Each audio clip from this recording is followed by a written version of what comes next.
águila o sello, o ganas o pierdes. Puedes equivocarte la mitad de las veces y aún así hacer una fortuna.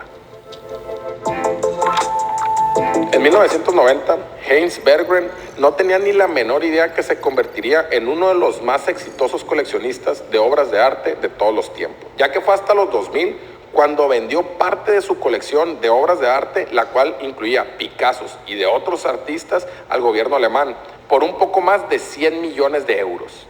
Esto es considerado una de las negociaciones más nobles en la historia del arte, ya que el gobierno alemán lo puede llegar a considerar casi como una donación, debido a que en el mercado privado esta misma colección está evaluada en más de $1 billón.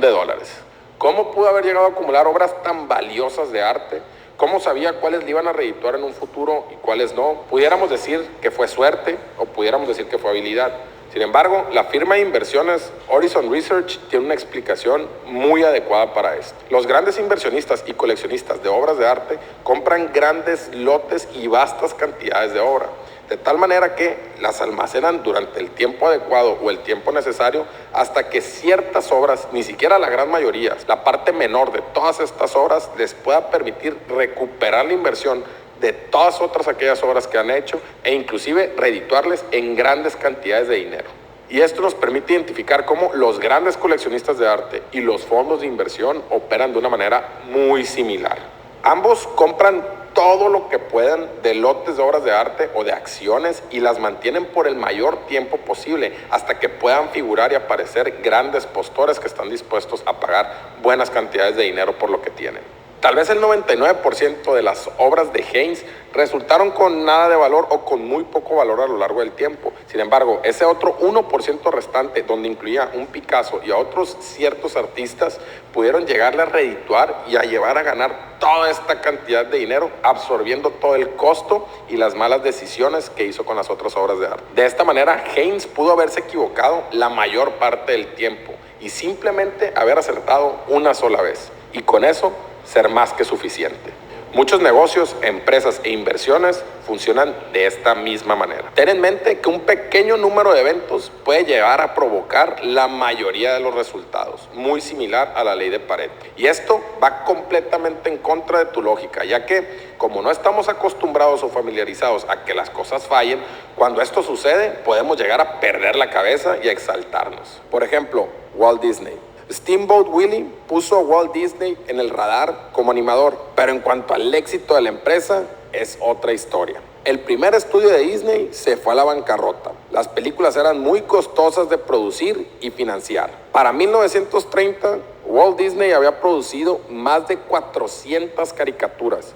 Y estas sí le gustaban a las personas, pero en cuanto al punto de vista de negocio, eran cero redituables. Inclusive, hacían incurrir a la empresa en pérdidas.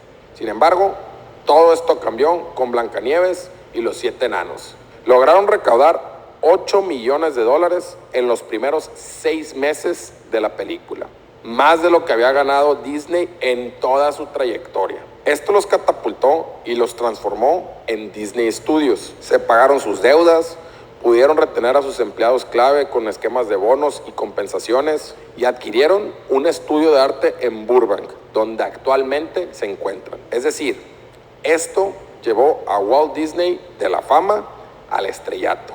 Cualquier resultado de esta magnitud tan redituable, impactante e influyente en el futuro de cualquier empresa, persona o inversión se debe a un resultado de un volado.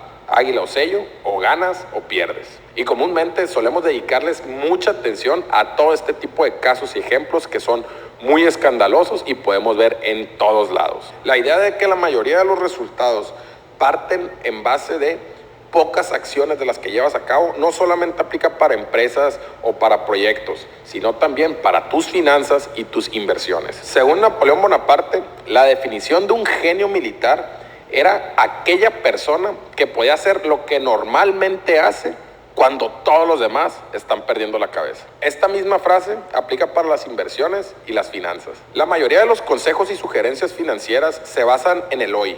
¿Qué acciones se están comportando de buena manera el día de hoy? ¿Qué empresas están tomando decisiones el día de hoy o están influyendo o figurando el día de hoy? Pero lo que hagas hoy no es tan importante. ¿Y a qué me refiero con esto? Lo que hagas y decidas el día de hoy, cuando todas las cosas estén funcionando y trabajando de manera normal, no importará tanto como aquellas decisiones y acciones que tomes en esos días contados, que pueden ser menos del 1% del histórico, cuando estemos atravesando una crisis y todas las personas estén perdiendo la cabeza y tomando acciones y decisiones de manera arrebatada. Ahora vamos a imaginarnos que tenemos a 3 inversionistas, los cuales invierten $1 desde los 1900 hasta el 2019. Vamos a ponerles 3 nombres: Sue, Jim y Tom.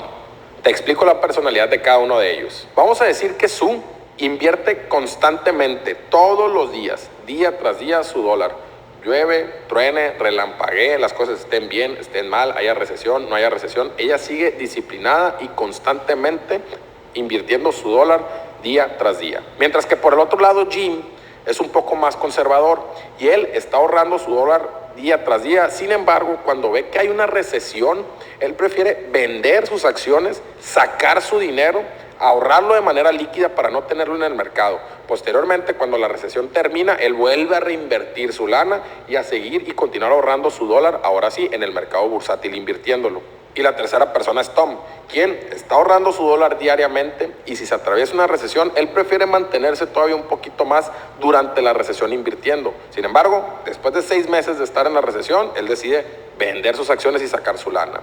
Posteriormente, ver cómo se comporta el mercado, y cuando todo vuelve a la normalidad, él se espera que las cosas estén bien sólidas y vuelve a comenzar a invertir cuando el mercado está de manera regularizada y operando normalmente. Ahora, ¿quién crees de estos 3 que va a tener más dinero al cierre del 2019? Por un lado, tenemos a Sue con $435,551.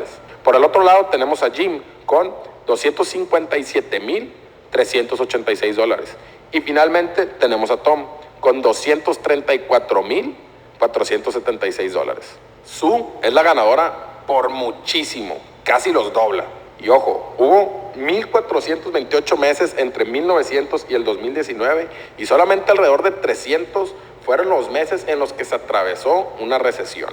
Y así, Sue, al mantenerse de manera normal, continuando con su disciplina de estar invirtiendo día tras día, a pesar de cómo estén las cosas en el mundo exterior, actuando normal mientras todos los demás estaban perdiendo la cabeza, fue lo que le permitió sacarles casi el doble de ganancia a los demás inversionistas. En pocas palabras, el éxito en tus finanzas se va a determinar en los momentos de crisis y terror, cuando tengas que tomar decisiones importantes y actuar de la manera en que debas actuar, y no durante la mayoría del tiempo mientras estés en piloto automático. Cuando te des cuenta que la mayoría de los resultados en las finanzas, en las empresas o en casos de éxito o negocios son resultado de un volado, vas a darte cuenta que es normal que las cosas fallen o no salgan como queremos o nos equivoquemos constantemente. Claro, hay ciertas industrias que te exigen ser perfecto y que no haya margen de error en ningún momento, como por ejemplo el ser piloto de un avión, o que puedas tener un poquito más de margen y de maniobra y procurar estar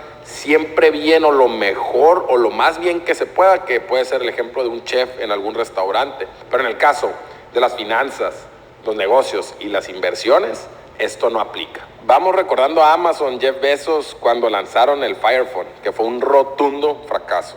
Y se dice que Jeff Bezos llegó a la junta con los accionistas de Amazon a decirles que si creían que el lanzamiento del Fire Phone había sido un fracaso, que no se preocuparan, que estaban trabajando en fracasos más grandes y con más ganas para sacarlos posteriormente, los cuales iban a hacer que el Fire Phone se viera como algo insignificante comparado contra estos. Y lo demás, pues es una historia que ya la mayoría de nosotros conocemos. Y es normal que los fracasos nos exalten tanto o no sepamos cómo actuar ante ellos, ya que todo lo que consumimos, recibimos y percibimos por parte de empresas son los casos de éxito. No vemos tras bambalinas todas las veces que se equivocaron o intentaron las cosas y no les salieron como querían.